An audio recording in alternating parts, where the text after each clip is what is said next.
जय Hind and hello guys, स्वागत है आपका आपके अपने YouTube चैनल ज्ञानदेव होस्ट में। और इस वीडियो में मैं आपको बताने वाला हूं सेंट्रल बैंक ऑफ इंडिया सब स्टाफ यानी कि सफाई कर्मचारी भर्ती 2024 में जो आपके फॉर्म भरे गए थे उसके फी रिफंड के बारे में। क्योंकि गाइज आप सभी को पता ही होगा कि ये वैकेंसी आपकी कैंसिल कर दी गई थी यानी कि रद्द कर दी गई थी। तो ऐसे में यहाँ पर जो आपने इसमें अप्लाई कर लिया था और जो अपनी एप्लीकेशन फीस थी वो पे कर दी थी, तो अब आपको वो फीस वापस करी जा रही है। ऐसा नहीं हुआ है कि आपकी फीस भी चली गई, आपने जो फीस पे करी थी फॉर्म भरते समय अब वो रिफंड की जाएगी। जिन्होंने जनरल ओबीसी से फॉर्म को भरा था उनको यहाँ पर जो उनकी फीस थी 850 रुपये वो रिफंड होगी, और SC ST विकलांग के लिए 175 रुपये फीस थी, उनको पूरे 175 रुपये वापस रिफंड किए जाएंगे। अब इसका प्रोसेस क्या है, किस लिंक का इस्तेमाल करके आपको इसको रिफंड कराना है, कहाँ पर क्या जानकारी भरनी है, उसकी पूरी जानकारी आपको इस वीडियो के अंदर दी जाएगी। इसलिए आपको वीडियो को पूरा देखना है। और गाइज यहाँ पर अगर आपका इसमें ये जानकारी जानने के बाद भी कोई सवाल कोई डाउट रह जाए तो आप कमेंट के माध्यम से पूछ लीजिएगा।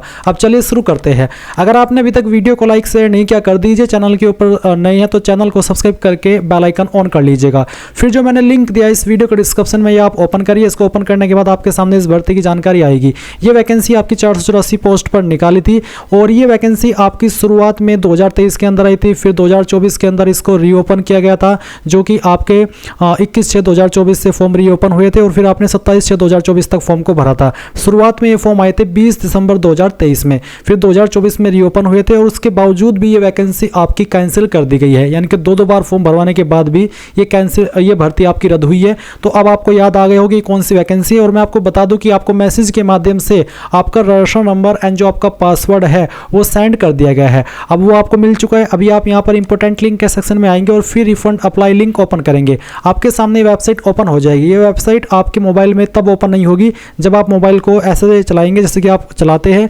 जिसको आप पोर्ट्रेट मोड बोलते हैं। तो आपको इस अपने मोबाइल को लैंडस्केप मोड यानी कि जैसे कि आप मोबाइल में कोई गेम खेलते हैं या फिर वीडियो देखते हैं ऐसे चलाना है, तब ये वेबसाइट आपके मोबाइल के अंदर ओपन हो पाएगी। तो जैसे ही वेबसाइट ओपन हो जाए अब आपको यहाँ पर जान लेना कि आप आपकी फी रिफंड का फॉर्म 7 फरवरी से लेकर के 22 फरवरी 2025 के बीच में ही भर सकते हैं।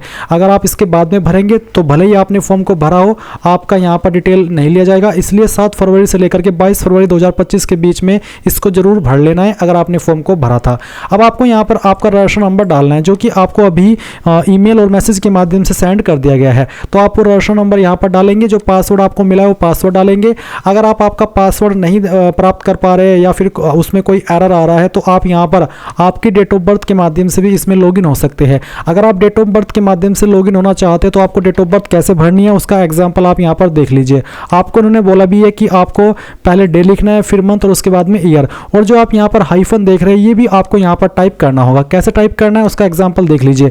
मान लीजिए आपकी डेट ऑफ बर्थ है 02/05 और सन 2000, तो आप यहाँ पर 02 टाइप करेंगे। फिर ये जो माइनस का निशान है जिसको आप हाइफन बोलते हैं ये भी आपको वहाँ पर टाइप करना है। फिर आपका मंथ, फिर उसके बाद में हाइफन और उसके बाद में जो आपका ईयर है वो आपको यहाँ पर इस तरह से टाइप करना है। तो बिल्कुल सेम वे में आपको अपनी डेट ऑफ बर्थ को टाइप करना होगा।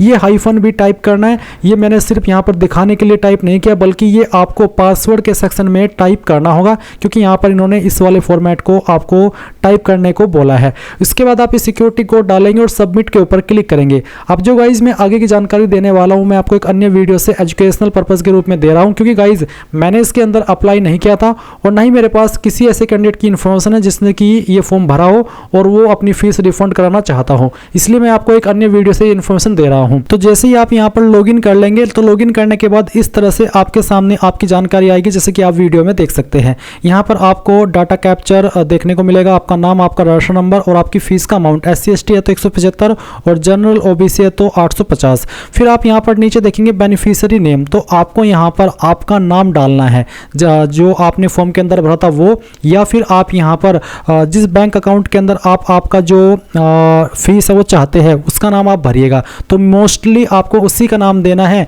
जिस नाम पर बैंक अकाउंट है। अगर आप खुद के बैंक अकाउंट में लेना चाह रहे हैं फीस अपनी, तो उस बैंक अकाउंट के अंदर आपका क्या नाम है वही नाम आप बेनिफिशियरी नेम के अंदर लिखिएगा। इसमें बिल्कुल भी गलती मत कीजिएगा, नहीं तो गाइज आपको आपकी फीस रिफंड नहीं होगी। फिर आप यहाँ पर नीचे देख सकते हैं बैंक अकाउंट नंबर, तो जो भी आपका बैंक का अकाउंट नंबर है वो आप आपकी पासबुक के ऊपर देखने को मिलेगा, वहां से नोट करके, या फिर जो भी आपका बैंक अकाउंट नंबर है वो तो आपको पता ही होगा, वो बैंक अकाउंट नंबर यहाँ पर डाल दीजिएगा। फिर कंफर्म अकाउंट नंबर के अंदर उसको दोबारा डाल करके आपको वेरीफाई करना है।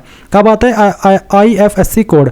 तो अब ये आपको कैसे मिलेगा, कहाँ पर होता है? एक तो ये आपको देखने को मिलता है आपकी बैंक की पासबुक के ऊपर, जिस पेज पर आपकी शुरुआती इन्फॉर्मेशन लिखी हुई होती है वहाँ पर, और दूसरा अगर आपके पास चेकबुक है तो चेकबुक के ऊपर भी आपको IFSC कोड देखने को मिल जाएगा।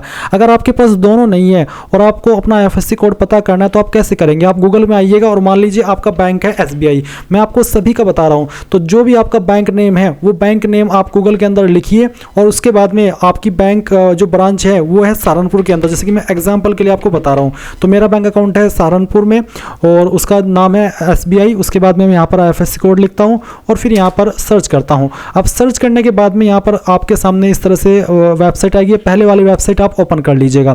फिर आपको यहाँ पर इसमें जैसे कि यहाँ पर सभी बैंक के नाम आपको देखने को मिल रहे हैं, तो जो भी आपका बैंक है वो आप यहाँ पर सेलेक्ट कर लीजिएगा। मेरा SBI है तो मैंने SBI सेलेक्ट किया। फिर उसके बाद आपको सेलेक्ट करना कि कौन सी स्टेट के अंदर आपका बैंक है।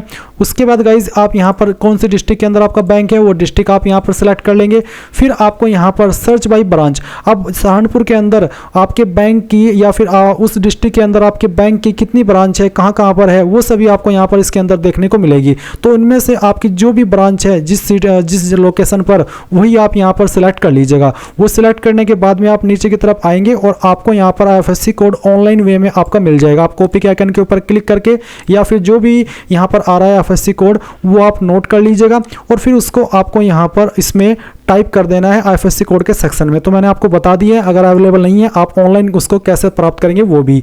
अब ये डाल दिया आपने, फिर आप यहाँ पर नीचे आएंगे और आप देखेंगे कन्फर्म IFSC कोड। तो जो कोड आपने ऊपर भरा है वही कोड अब आप यहाँ पर फिर से एक बार टाइप कर दीजिए। वेरिफिकेशन के लिए ये आपसे दोबारा मांगा जा रहा है। अब आता है अकाउंट टाइप। तो आपका अकाउंट टाइप क्या है? आपका अकाउंट सेविंग है या फिर करंट है, जो भी है वो आप यहाँ पर अकाउंट टाइप के ऊपर सिलेक्ट के ऊपर क्लिक करके सिलेक्ट कर लीजिएगा।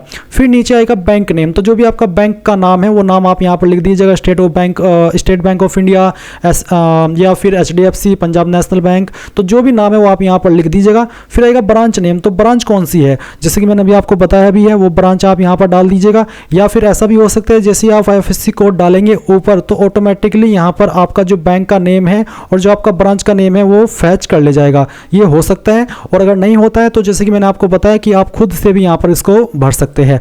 और फिर आपको कुछ नहीं करना है, सिंपली जानकारी को अच्छे से चेक कर लीजिए, क्योंकि बाद में इसमें कोई मॉडिफिकेशन नहीं होगा। जब आपको लगे कि यहाँ सभी जानकारी सही है तो आप यहाँ पर फाइनल सबमिट इसके ऊपर क्लिक कीजिएगा। इसके ऊपर क्लिक करने के बाद ये जानकारी आपकी सबमिट हो जाएगी और फिर आपको आपकी फीस टाइम आने पर, जो भी उनका एक प्रोसेस करने का टाइम है वो लिया जाएगा और आपके अकाउंट के अंदर ये फीस आपको रिफंड कर दी जाएगी। सो गाइज ये था आपका प्रोसेस आपकी फीस रिफंड कराने का। आई होप आपको जानकारी पसंद आई होगी। अगर आपका कोई सवाल डाउट रह गया हो तो आप कमेंट के माध्यम से पूछ लीजिएगा। और अगर आप मेरे द्वारा अपनी फीस रिफंड का फॉर्म भरना चाहते हैं तो आप वो भी भरा सकते हैं। अगर आपको कोई इशू आता है तो आप मेरे से कॉन्टैक्ट कर सकते हैं, बट पहले कोशिश यही कीजिएगा जैसे कि मैंने आपको बताया खुद से ट्राई करने की। अगर आप मेरे द्वारा कराना चाहते हैं तो मेरी इंस्टाग्राम ID है, आप मुझे फॉलो कीजिए और फिर मुझे यहाँ पर मैसेज कर दीजिएगा। मैसेज में आपको आपका रजिस्टर नंबर एंड पासवर्ड और उसके बाद में आपकी bank detail.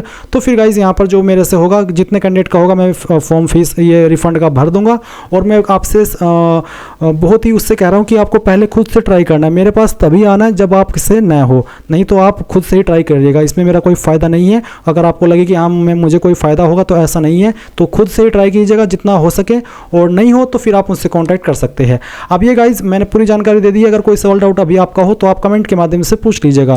Thanks for watching. जय हिंद।